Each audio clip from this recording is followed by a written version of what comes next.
Hosted by you/obvious mistake 7801. I, 36F, am a neurologist, and I absolutely love my patients and my job. I believe there is no greater honor in life than being able to help others. The road to my medical degree was not easy, and it was paved with many rejections. I was a troubled teen in high school, and I didn't get accepted into any colleges my senior year. I had to work my way up, starting with remedial classes at my local community college. When I finally got into medical school at 26, I was absolutely thrilled.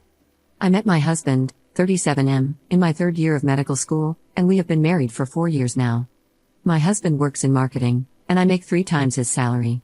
From the beginning of our relationship, I was very upfront about being unsure about having biological children. My dream was always to adopt from foster care, and my husband seemingly understood this.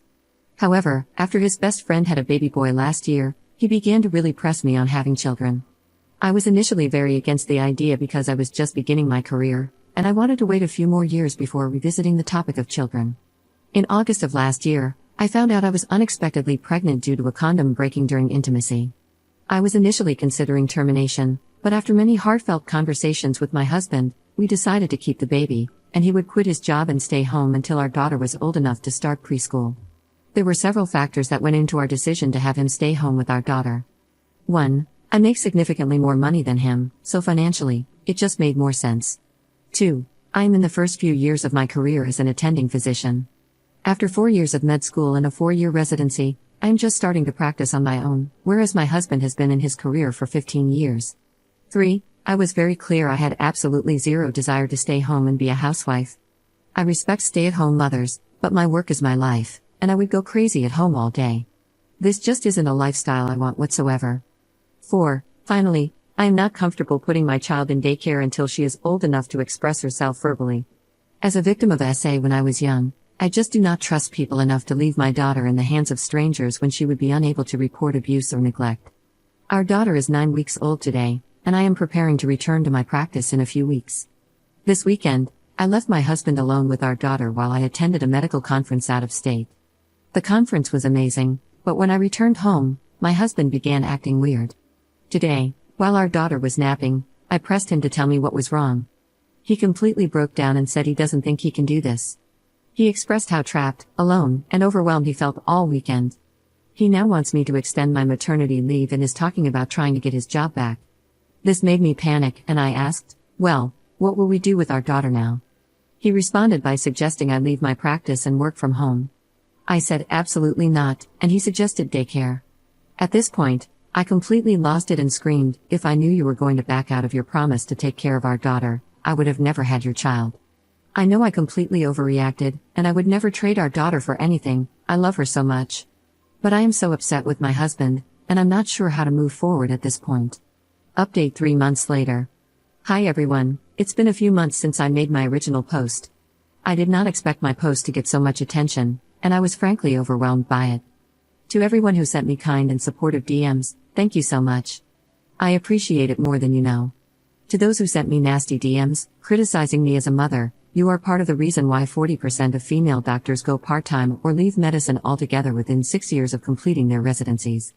Women can want both a career and a family, just like men have for hundreds of years, and that does not make us evil monsters. To those questioning why I was not on birth control, I addressed this in a separate comment, but hormonal birth control does not work for every woman. Even board-certified OBGYNs will testify to this. After trying my best with every birth control option under the sun for nearly 10 years, I decided condoms and the pull-out method would be enough. Was this a stupid decision? Yes, but 40% of doctors are overweight, so we aren't always the best at taking care of our own health. Regardless, I have no regrets. I love my daughter and wouldn't change a thing. Okay, now for the actual update. A few days after I made my original post, I realized how awful what I said to my husband was. No matter how upset I was, I never should have used our daughter as leverage in an argument. Even if I had to quit my job tomorrow and become a single mom, I would still do it for her because I love her more than anything, and I would choose her every time. I still feel awful that I said this, it was truly a terrible thing to say. Another thing I dropped the ball on was not being more patient and understanding with my husband. For some context, my mother came from out of town to stay with us for the first 8 weeks after I gave birth. My husband contributed greatly. I'd honestly say they both did 50% of the work with the baby for the first week or so while I recovered. After that, we split the work between the 3 of us.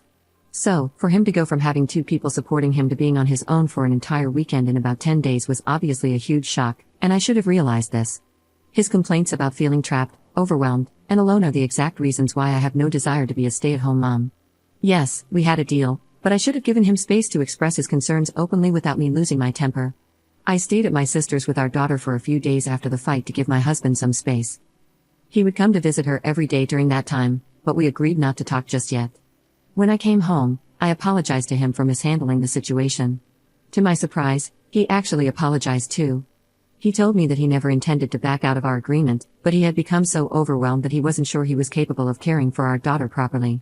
He apologized for giving up so quickly and for suggesting that I work from home, and he reassured me that, no matter what we decided to do, I should not leave my practice. At the end of his apologies, he said he wanted to give being a stay-at-home dad another shot. We then had a very long conversation about how we would handle things moving forward. He told me that caring for our daughter wasn't the overwhelming part, it was trying to keep up with the cooking and cleaning that was difficult. So, we decided to hire a maid and sign up for one of those meal kit delivery services. He also joined a new parent support group to help reduce his sense of isolation.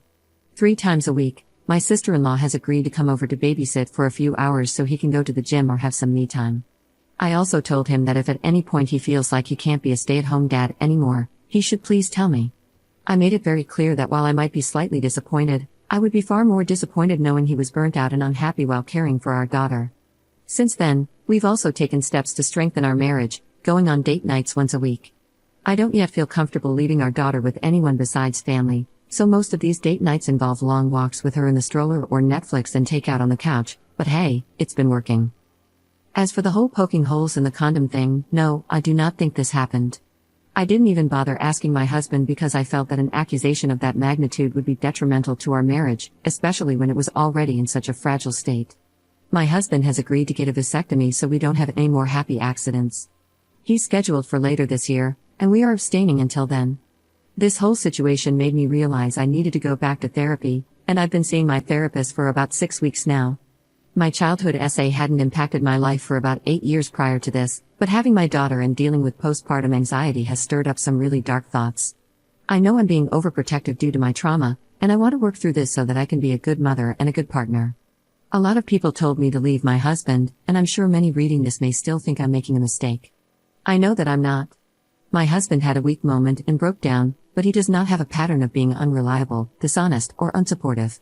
He supported me through my final 2 years of med school and throughout my residency. Please remember that my post highlighted the worst moment in our relationship, it did not show the 8 wonderful years we've had together.